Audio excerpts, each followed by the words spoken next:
नमस्कार। Agree weekly outlook में आपका स्वागत है। एग्री कमोडिटी की अगर बात करें तो पिछला हफ्ता काफी मिला जुला रहा, जहां कैस्टर में हमने 1.5% की गिरावट देखी। मसालों के अंदर भी लगभग गिरावट के साथ ही ट्रेड किया, जहां पे हल्दी में लगभग 6% की गिरावट है, जीरे में 1.25% की गिरावट और धनिये में जो बड़ी तेजी आई थी, उस तेजी से मार्केट अब निकलता हुआ दिखाई दिया और 8100 से गिरकर 77 तक पहुंच चुका है।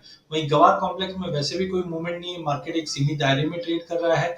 और कॉटन कॉम्प्लेक्स के अंदर cotton seed oil cake flat होता हुआ दिखाई दिया, मेंथा फ्लैट है, कपास में भी रेंज बाउंड एक्टिविटी रही है।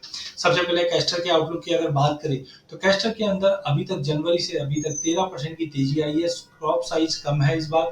Demand as of now pickup नहीं कर पा रहा है, जिसकी वजह से प्राइजेस 7000 का लेवल छूने के बाद अब sideway to negative technical charts के ऊपर दबाव कंटिन्यू बना हुआ है, लेकिन 6450 एक बेहतरीन सपोर्ट का रूप ले सकता है। तो हमें लगता है अगला हफ्ता काफी रेंज बाउंड रहेगा। 6450 के करीब लेके चलिए, 6370 का स्टॉप लॉस लगाइए, 6600 का जंप मिल सकता है। वहीं मसालों के अंदर फंडामेंटल तो काफी मजबूत है, खास करके अगर हम जीरे और धनिये की बात करें तो यहाँ पे हमने कहा भी है कि स्विंग का एरिया इस बार कम होता हुआ दिखाई देगा, जिसका सपोर्ट जीरे और धनिये दोनों को मिलेगा। बट जीरे में कैरी ओवर स्टॉक अच्छा होने की वजह से अपसाइड लिमिटेड रहेगा।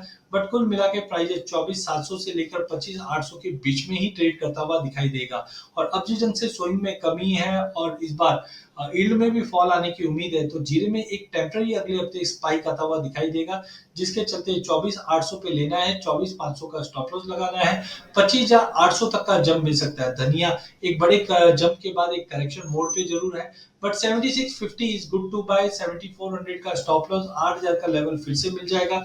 लेकिन हल्दी में वॉलिटिलिटी अभी भी जारी है। बैलेंस शीट काफी टाइट है, बट उसके बावजूद जैसे ही भाव में तेजी आती है, हम लॉन्ग लिक्विडेशन आते हुए देखते हैं और अब प्राइस 6% की गिरावट के साथ 13,500 पे जाके अटक चुका है। तो 13,200 से 14,200 का एक दायरे में हम हल्दी को ट्रेड करते हुए दिखेंगे। गवार शीट गवार गम के अंदर कोई मेजर चेंजेस नहीं है, प्राइसेस अभी भी दायरे में ट्रेड करते हुए दिखाई देंगे। 5150 के करीब लेके चलिए, 5350 तक बुक कर लीजिए। वही गवार गम की भी अगर बात करें तो 10,200 से 10,600 के बीच में रहेंगे। कोई नए अपडेट नहीं होने की वजह से मार्केट एक दायरे में ही है। वही कॉटन सीड ऑयल केक में बड़ी गिरावट के बाद मार्केट अब अपने आप को संभालने की कोशिश कर रहा है। टेक्निकली 2720 के ऊपर प्राइजेस 2780 तक का लेवल दिखा सकता है। इंटरनेशनल में भी हम 72 सेंट का लेवल हम कॉटन में रिगेन कर चुके हैं, जिसके चलते डोमेस्टिक का भी सेंटीमेंट इंप्रूव होता हुआ दिखाई देगा। तो अगले हफ्ते के लिए 2780 के लिए लीजिए।